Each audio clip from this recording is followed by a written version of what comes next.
کہ آج شب قدر ہے، آج کی شب قدر میں اس نماز کا خاص خیال رکھیں۔ یہ نماز ضرور پڑھیں کیونکہ اس نماز کے پڑھنے سے آپ کے ہر چھوٹے بڑے گناہ اللہ رب العزت معاف فرما دے گا۔ اور اس نماز کے لیے کوئی وقت مقرر نہیں ہے، کسی بھی وقت آپ پڑھ سکتے ہیں سوائے مکروہ وقت کے۔ دوستو، اس نماز کا نام ہے صلاۃ التسبیح۔ صلاۃ التسبیح پڑھنے کا بہت آسان طریقہ ہے، اس کے دو طریقے ہیں، میں ایک طریقہ آپ کو بتا رہا ہوں۔ سب سے پہلے آپ صلاۃ التسبیح کی 4 رکعت نیت باندھ لیں، اور اس کے بعد میں سب سے پہلے آپ کو یہ تسبیح 15 مرتبہ پڑھنا ہے، سبحان اللہ والحمد للہ ولا الہ الا اللہ واللہ اکبر۔ اور اس کے بعد میں پھر آپ ثنا پڑھیں، اور ثنا پڑھنے کے بعد میں سورہ فاتحہ پڑھنے کے بعد میں کوئی اور سورت پڑھیں، اور پھر 10 مرتبہ یہی تسبیح پڑھیں۔ اس کے بعد میں آپ رکوع میں جائیں، اور رکوع کی جو تسبیح سبحان ربی العظیم ہوتی ہے اس کو پڑھنے کے بعد میں 3 مرتبہ یا 7 مرتبہ زیادہ سے زیادہ پھر یہی تسبیح پڑھیں 10 مرتبہ، اور پھر آپ جب سمیع اللہ لمن حمدہ ربنا لک الحمد کہیں اور کھڑے ہوں تو پھر آپ کو یہی تسبیح 10 مرتبہ پڑھنی ہے کھڑے۔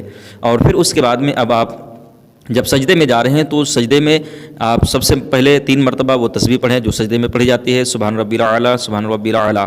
یہ تسبیح پڑھنے کے بعد میں پھر اب آپ 10 مرتبہ یہی تسبیح پڑھیں، سبحان اللہ والحمد للہ ولا الہ الا اللہ واللہ اکبر۔ اور اس کے بعد میں اب سجدے سے سر کو اٹھائیں اور آپ بیٹھیں، جیسے کہ بیٹھا جاتا ہے جس کو جلسہ بولتے ہیں۔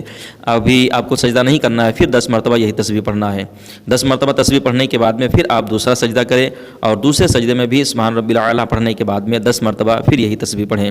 اس طریقے سے کل ملا کر کے یہ تسبیح ہوتی ہے جو 75، اور 4 رکعت میں آپ کو 300 تسبیح پڑھنی ہے۔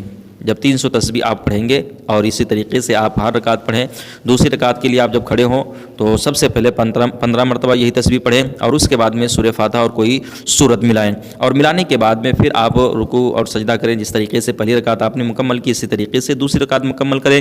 اور پھر نوافل پڑھ رہے ہیں تو بہتر ہے آپ کو جب قاعدہ اولیٰ کریں تو اس میں اتحیات کے بعد میں درود شریف بھی پڑھ لیں، اور اگر نہیں پڑھیں گے تب بھی آپ کی نماز ہو جائے گی۔ اور جب تیسری رکعت کے لیے کھڑے ہوں تو سب سے پہلے آپ کو ثنا پڑھنا ہے، ثنا پڑھ لیں گے تب بھی آپ کی نماز ہو جائے گی، ثواب آپ کو زیادہ ملے گا۔ ثنا نہیں پڑھیں گے تب بھی آپ کو ثواب ملے گا۔ اور 15 مرتبہ آپ تسبیح پڑھیں، اور پھر جیسے 2 رکعتیں مکمل کی اسی طریقے سے باقی 2 رکعتیں مکمل کریں۔ اس طریقے سے آپ کو صلاۃ التسبیح کی نماز مکمل کرنی۔ یہ نماز کا آپ خاص خیال رکھیں۔